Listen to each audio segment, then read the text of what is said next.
Hello dear students, आज का topic है पास्ट कंटिन्यूअस टेंस। तो पास्ट कंटिन्यूअस टेंस को पास्ट इम्परफेक्ट टेंस भी कहते हैं। और आइए इसके हम लोग पहचान को देखते हैं। इसका रिकॉग्निशन होता है, रिकॉग्निशन क्रिया के अंत में रहा था, रही थी, रहे थे इत्यादि शब्द आता है। ठीक है। अब हम लोग जानेंगे पास्ट कंटिन्यूअस टेंस को हम लोग इंग्लिश में भी बता सकते हैं। जैसे आपसे पूछा जाए what is past continuous tense, तो आप कह सकते हैं the past continuous tense is used to denote an action going on at some time in the past. इस प्रकार आप इसे बता सकते हैं। हम लोग जानते हैं कि सबसे पहले हमें पढ़ना है अफर्मेटिव सेंटेंस। अफर्मेटिव सेंटेंस, ठीक है।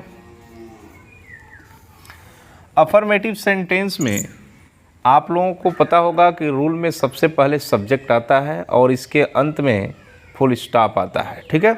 तो हमें अब देखना है कि इसका रूल क्या होता है। तो रूल में सबसे पहले होगा सब्जेक्ट और सब्जेक्ट के बाद से हेल्पिंग वर्ब। तो इसका हेल्पिंग वर्ब जो होता है वाज वर होता है, इसको बोलते हैं हेल्पिंग वर्ब। ये पास्ट कंटिन्यूअस टेंस का हेल्पिंग वर्ब है। ठीक है। इसमें वर्ब का फोर्थ फॉर्म लगता है, जिसे हम लोग वर्ब के फर्स्ट फॉर्म में आईएनजी का प्रयोग करके बनाते हैं। ठीक है ना। और वर्ब के फर्स्ट फॉर्म में जब आईएनजी का प्रयोग होता है तो इसे प्रेजेंट पार्टिसिपल फॉर्म कहा जाता है। और इसके बाद से हम लिखते हैं object and then other word. ठीक है। इस वीडियो में हम लोग पास्ट कंटिन्यूअस टेंस के अफर्मेटिव सेंटेंस को बस देखेंगे। निगेटिव और इंट्रोगेटिव सेंटेंस के बारे में नेक्स्ट वीडियो में बताया जाएगा। अब देखिए एग्जाम्पल, मैं पढ़ा रहा था, मैं पढ़ा रहा था। तो मैं पढ़ा रहा था, इसमें सबसे पहले आप देखेंगे सब्जेक्ट क्या है, इसको फाइंड आउट करेंगे। सब्जेक्ट दिया है मैं का होगा आई, और आई के साथ आपको लिखना है वाज।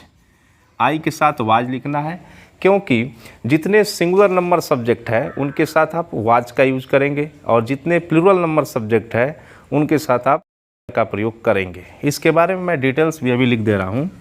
तो आई वाज, इसके बाद से वर्ब का फोर्थ फॉर्म, वर्ब है पढ़ा रहा था, पढ़ाना का होता है टीच। तो टीच में हम लोग आईएनजी लगाएंगे तो ये फोर्थ फॉर्म तैयार हो जाएगा। तो आई वाज टीचिंग। इस प्रकार से इस सेंटेंस को हम लोग ट्रांसलेट कर सकते हैं अफर्मेटिव सेंटेंस के रूल से। अब बात आती है कि वाज वर्ब किसके साथ हमें यूज़ करना है।